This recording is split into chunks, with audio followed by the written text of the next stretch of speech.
1365 সালে এই ঘটনা বরিশালে হইয়াছিল পাতারহাট থানায়। ওরে সেই দেশে এক বৃদ্ধ ছিল, গরিব ছিল অতিশয়, 50-এর উপরে বয়স। ও বৃদ্ধ কামলা খেটে খায়,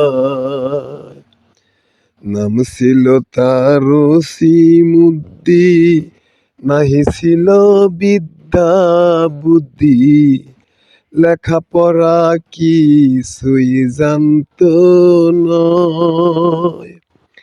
ওরে ঘরে তাহার একটি পুত্র দিয়াছিলেন দয়াময়, শাহজাহান রাখিয়া নামটি, ও বছর হবে বুঝি নয়।